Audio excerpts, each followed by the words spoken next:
आदाब नमस्कार। मैं नाजिम सिद्दीकी हाजिर हूँ एक नई कहानी के साथ। एक बहुत पुरानी कहावत है कि औरत ही औरत की दुश्मन होती है। हम उस समय में जी रहे हैं, उस सदी में जी रहे हैं जहाँ लोग चांद पर जाने की सोचते हैं। ऐसे दौर में अगर कोई समाज की घटिया सोच की कहानी सामने आती है तो दिल और दिमाग सोचने पर मजबूर हो जाता है। दरअसल ये कहानी है मध्य प्रदेश की। मध्य प्रदेश में एक जगह है नर्मदापुरम। इसके अंतर्गत एक गांव आता है बरखेड़ी। ये कहानी उस गांव की है। एक 4 माह की नवजात बच्ची होती है। वो कुछ रोने लगती है तो उसकी माँ उसे चुप कराती है और जो झूला होता है उस झूले में उस बच्ची को लिटा देती है। अब उसके बाद वो अपने घरेलू काम करने लगती है, बर्तन धुलने लगती है, कपड़े धुलने लगती है। जब 1 घंटे में वो फ्री होती है, उसके बाद जब वो अपनी बच्ची के पास जाती है तो उस झूले में वो बच्ची थी ही नहीं, बच्ची गायब थी वहां से। इसके बाद वो गांव घर के अन्य लोगों से पूछती है, अपनी सास से पूछती है, देवरानी जेठानी से पूछती है, क्या तुमने मेरी बेटी को गोद लिया है? तो वो सारे लोग मना कर देते हैं कि मैंने तुम्हारी बच्ची को नहीं लिया है। इसके बाद वो कुछ मोहल्ले के लोगों से पूछती है कि शायद कोई बच्ची को खिलाने के लिए ले गया हो। अब वो बच्ची ना तो मोहल्ले में किसी के पास थी, ना घर में किसी के पास थी। उसके बाद उस बच्ची को नाम लेके पुकारा जाता है, आवाज़ दी जाती है कि शायद वो रोए या कुछ एक्टिविटी करे, लेकिन किसी तरह से उस बच्ची का पता नहीं लग पा रहा था। इसके बाद ये खबर घर के मर्दों को दी जाती है, उस बच्ची के पिता को दी जाती है, उसके दादा को दी जाती है। अब वो सारे लोग घर पे आ जाते हैं। अब वो लोग गांव मोहल्ले में उस बच्ची को तलाश करते हैं, पूरा गांव ढूंढ लिया जाता है, लेकिन उस बच्ची का किसी तरह कोई सुराग नहीं मिल पा रहा था। इसके बाद वो लोग पहुंच जाते हैं थाने में और अपनी 4 माह की बच्ची की रिपोर्ट लिखाते हैं कि वो मेरी बच्ची घर से गायब हो गई है। अब पुलिस वाले भी हैरान कि कोई 4 माह की बच्ची को क्यों अगवा करेगा, क्यों गायब करेगा। अब बाकायदा उनसे पूछा जाता है कि तुम्हारी किसी से कोई दुश्मनी रंजियस हो? तो वो लोग साफ इनकार कर देते हैं कि हमारी किसी से कोई दुश्मनी नहीं है। अब पुलिस वाले और भी ज्यादा सोचने पर मजबूर कि 4 माह की बच्ची को कोई गायब करके क्या करेगा। ये बात है 19 सितंबर 2025 की।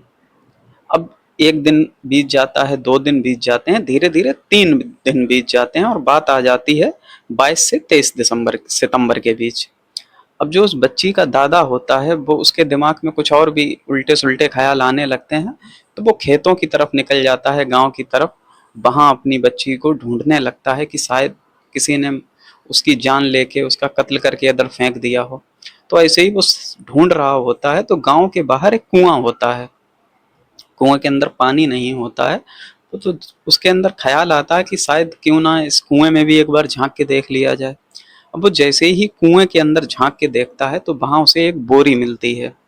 अब बोरी बंधी हुई होती है लेकिन उसके ऊपर बहुत ज्यादा मक्खी भिनभिना रही होती हैं। अब जैसे ही वो ये चीज देखता है तो उसके दिमाग में कुछ ख्याल आता है कि शायद इसके अंदर कुछ चीज हो। वो घर पहुंचता है, उसके बाद अपने अपने घर के लोगों को बिठाता है, वहां ये बात रखता है कि ऐसे ऐसे मैंने उस कुएं में एक बोरी देखी है, उसके ऊपर बहुत ज्यादा मक्खी लग रही हैं। अब जैसे ही ये बात उसकी पत्नी यानी उस गायब हुई बच्ची की दादी सुनती है तो वो कहती है कि नहीं, उस बोरी में ऐसा कुछ नहीं है। उस बोरी में पीरियड्स के कपड़े हैं जो महिलाओं को हर महीने आता है, यानी माहवारी जो कहते हैं उसके कपड़े हैं, और उसमें ब्लड लगा होने की वजह से उसमें मक्खियां लग रही हैं।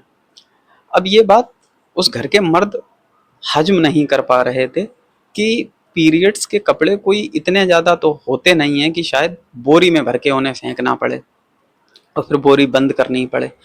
वो लोग नहीं मानते हैं और पहुंच जाते हैं उस कुएं के पास। अब उस बोरी को बाहर निकालते हैं तो जैसे ही वो बोरी को बाहर निकालते हैं तो वो उसके वजन के हिसाब से ही उनके दिमाग में शक पैदा हो गया था कि इसके अंदर कपड़े नहीं कोई और चीज़ है। अब जैसे ही वो बोरी खोलते हैं तो उसके अंदर उस नवजात बच्ची का शव बरामद होता है। अब ये सूचना जब पुलिस को दी जाती है, पुलिस मौके पर पहुंचती है। अब पुलिस वाले उस 4 माह की नवजात बच्ची को पोस्टमार्टम के लिए भेज देते हैं। पुलिस जांच आगे बढ़ाती है तो पुलिस वालों को पहले ही शक हो गया था बयानों के हिसाब से कि जो उस बच्ची की दादी थी उसने कहा था कि उसमें पीरियड्स वाले कपड़े हैं, और जबकि उसके अंदर वो नवजात बच्ची मृत मिली थी।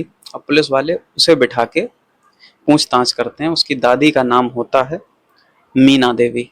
अब उससे पूछताछ होती है तो पुलिस वाले उससे पूछते हैं कि आखिर तुमने ऐसा किया, क्यों किया? 4 माह की बच्ची ने तुम्हारा क्या बिगाड़ा था? तो वो अपनी दकियानूसी सोच बताती है मीना देवी और कहती है कि मुझे नाती यानी पोते की चाहत थी, लेकिन इस बहू ने मुझे नातिन दी।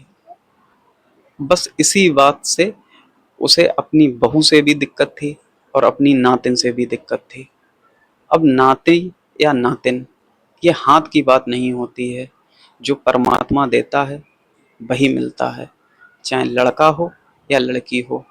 समाज बहुत ज़्यादा डेवलप हो गया है आज के दौर में। ना कोई लड़कों में फ़र्क करता है, ना लड़कियों में फ़र्क करता है। लड़कियां फाइटर प्लेन उड़ा रही हैं, लड़कियां बड़े बड़े मंत्रालय संभाल रही हैं। उस दौर में ये सोच अगर किसी की सामने आती है कि सिर्फ महज लड़की होने के कारण उस 4 माह की बच्ची का कत्ल कर दिया उसकी ही अपनी सगी दादी ने। आज की कहानी में इतना ही। आपके जो विचार हों वो व्यक्त कर सकते हैं कमेंट बॉक्स में कि कितनी कितनी गलत सोच है आज भी कुछ लोगों की। किसी ने सही ही कहा है कि औरत ही औरत की दुश्मन होती है। आज की कहानी में इतना ही। मुझे इजाज़त दीजिए। जय हिंद।